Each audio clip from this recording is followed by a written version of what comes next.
قاتل لأنك نصرنا، قاتل نداء الكفر في كل الحصون.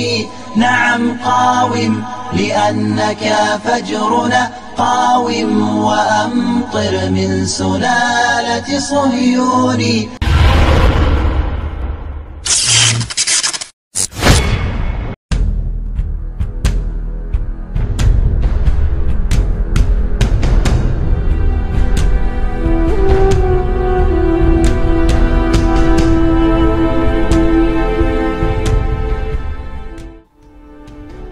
Assalamualaikum warahmatullahi wabarakatuh.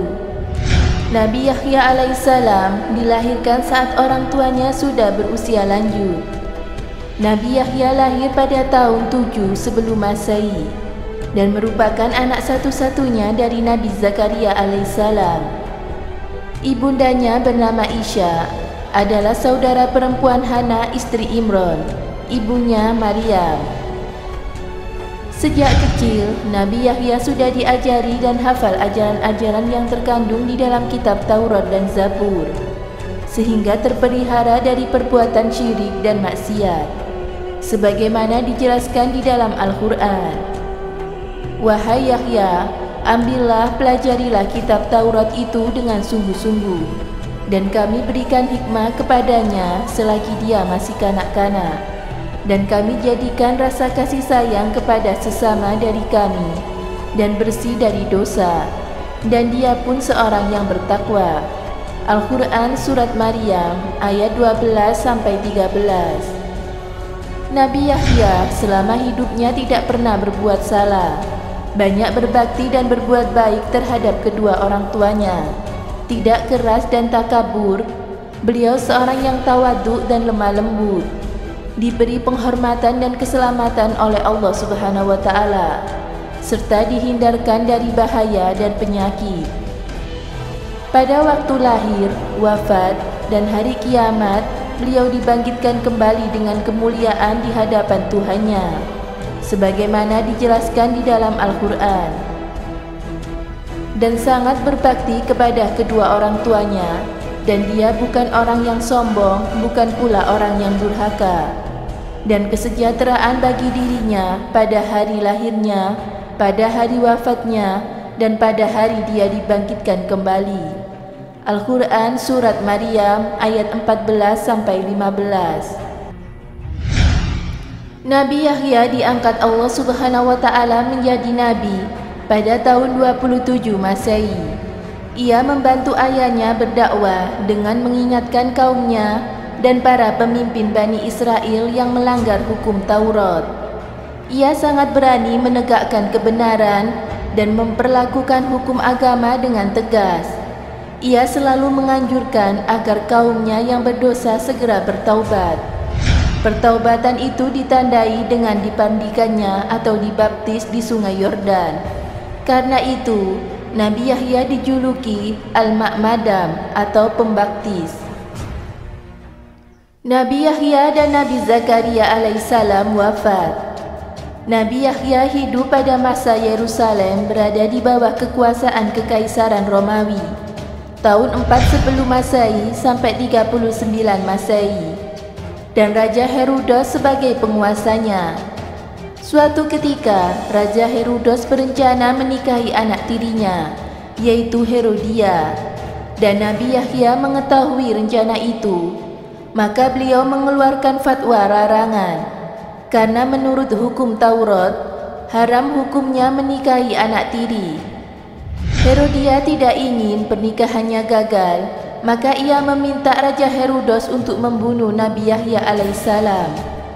Akhirnya, Raja Herodos menangkap dan memenjarakan Nabi Yahya, kemudian membunuhnya untuk memenuhi permintaan kekasihnya atau anak tirinya itu.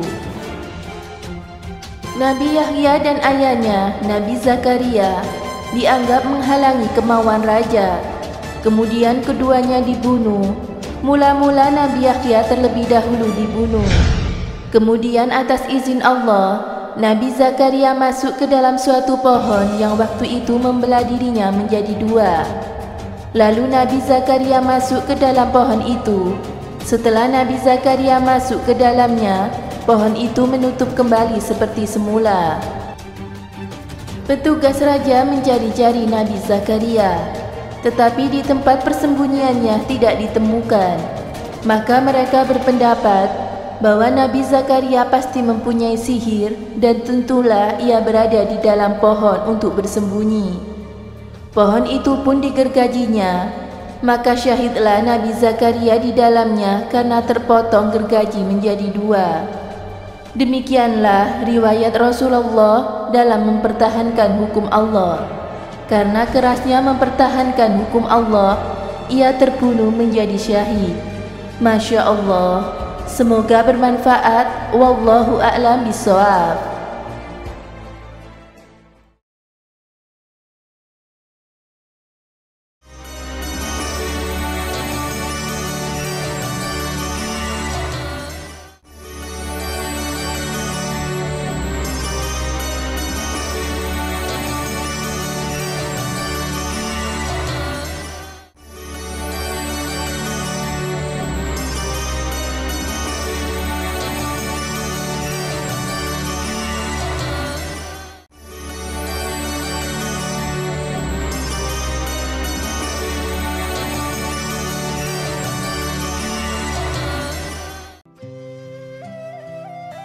Assalamualaikum warahmatullahi wabarakatuh.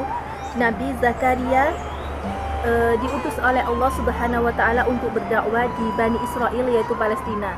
Begitu juga dengan anaknya Nabi Yahya, juga meneruskan dakwah dari ayahnya, yaitu di Bani Israel Palestina. Nabi Zakaria adalah pengasuh dari keponakannya, yaitu Maryam binti Imran. Suku atau Bani Israel gemar sekali membunuh para utusan Allah. Terhitung yang dibunuh adalah 300 utusan Allah, dan salah satunya adalah Nabi Zakaria. Nabi Zakaria digergaji ketika beliau masuk di dalam pohon. Lalu putranya Nabi Yahya pun juga sama. Nabi Yahya dipenggal kepalanya oleh Raja Herodos karena Nabi Yahya menolak dalam pernikahan sedara yang dilakukan oleh sang raja. Maka raja tersebut memenggal kepala dari Nabi Yahya, dan kepala dari Nabi Yahya itu digunakan sebagai maharnya untuk menikah. Naudzubillah min dalik. Semoga kita semua dijauhkan dari sifat-sifat jelek Bani Israel.